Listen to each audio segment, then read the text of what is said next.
నమస్తే.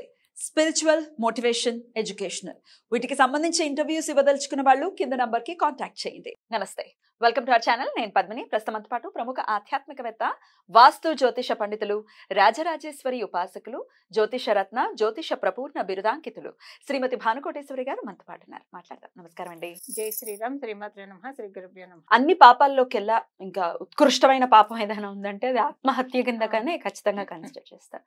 ఎవరికి రైట్ లేదు, ఈశ్వరుడు ఉంటాడు, ఆయనంతటా ఆయన వెళ్ళాలి అంతే కదండి. సో అంటే ఇది చెప్పటం మనం ఓకే, కానీ సిచ్యువేషన్స్ కొన్ని అది భరించే వాడికి మాత్రమే తెలుస్తుంది.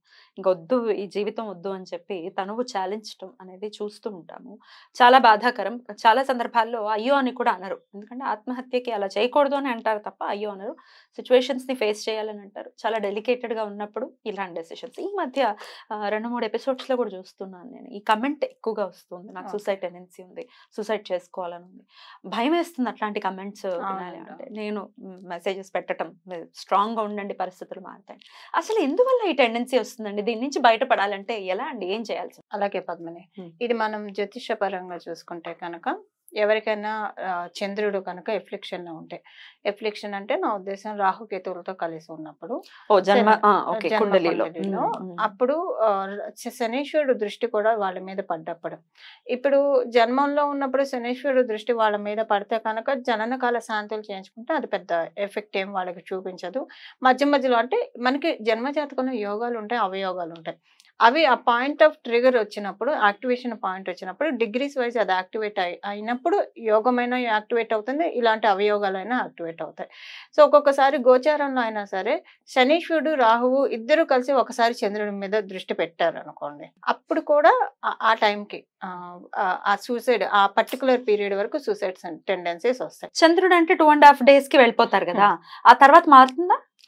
అదే నేను చెప్పేది. వాళ్ళ జన్మ జాతకంలో ఉదాహరణ ఒక రాశిలో, మీరు గోచారం చెప్పట్లేదు, గ్రహచారం చెప్తున్నా.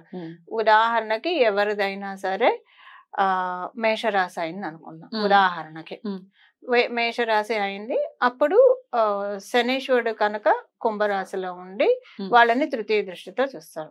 ఓకే, రాహు భగవానుడు తులారాశిలో ఉన్నాడు అనుకోండి, సప్తమ గోచారంలోనే నేను చెప్తున్నాను. శనీశ్వరుడు తృతీయ దృష్టితో మేషరాశిని చూస్తుంటే, అంటే నేను ఇది ఎగ్జాంపుల్ గా చెప్తాను, ఇప్పటి గ్రహస్థితులు అయితే నేను చెప్పట్లేదు.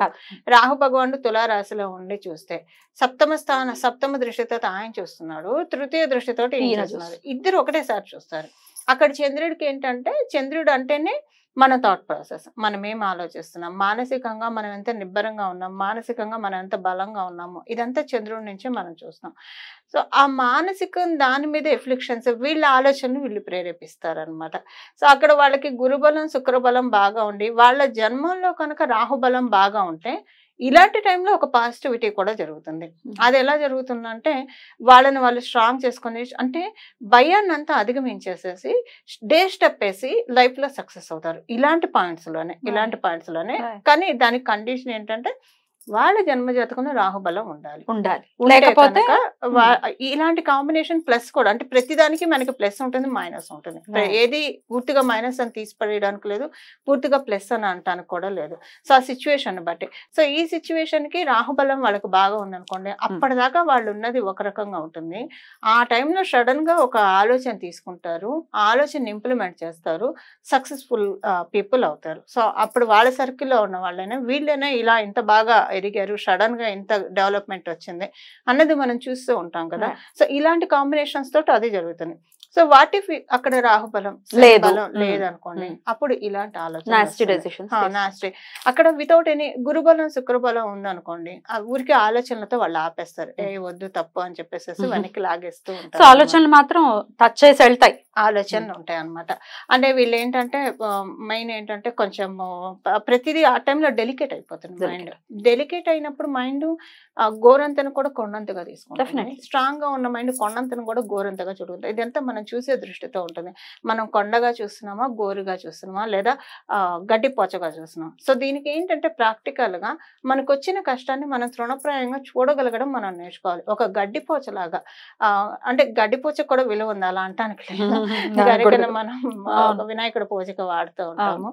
సో వచ్చిన దాన్ని ఒక వేస్ట్ మెటీరియల్ గా ఎలాగైతే మనం రోజు ఫ్లెష్ అవుట్ చేస్తాము, ఫిజికల్ ఫ్లెష్ అవుట్ ఎలా అవుతుందో రోజు మెంటల్ ఫ్లెష్ అవుట్ కూడా చేయాలి. అది ఎలా చేస్తాము, వచ్చిన కష్టాన్ని ఫ్లెష్ అవుట్ చేసేస్తూ ఉండాలి. అది మనం వాలిడేట్ చేయకూడదు. మన కష్టాన్ని మనం వాలిడేట్ చేస్తేనే కదా పద్మిని ఇది దాని ఇంపాక్ట్ చూపిస్తుంది. సో పర్టికులర్ టైంలో అలా బాగా బాధ వచ్చినప్పుడు దాని నుంచి డైవర్ట్ చేసుకోవడానికి వేస్ అండ్ మీన్స్ చూడాలి.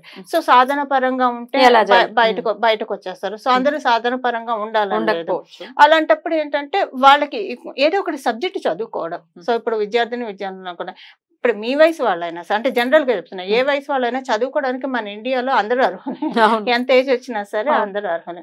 సో మనకి అకాడమిక్ సర్టిఫికేట్ ఉన్నా లేకపోయినా సరే మామూలుగా అయినా సరే ఏదైనా బుక్స్ తెచ్చి మనకి ఏం చేస్తే మన ఫ్యూచర్ బెటర్ అవుతుంది, ఏం కోర్సెస్ నేర్చుకుంటే మన ఫ్యూచర్ జనరల్ గా ఇలాంటివన్నీ కొంత మ్యారిటల్ లైఫ్ లో డిస్టర్బెన్స్ ఉన్న వాళ్ళు మరియు ఫైనాన్షియల్ గా ఉన్న వాళ్ళు, వృత్తిలో ఎంత కష్టపడుతున్నా ముందుకు వెళ్ళలేకపోతున్నా అనే శత్రు భయం ఉన్నవాళ్ళు, ఇలాంటి వాళ్ళందరికీ ఈ టెండెన్సెస్ వస్తాయి.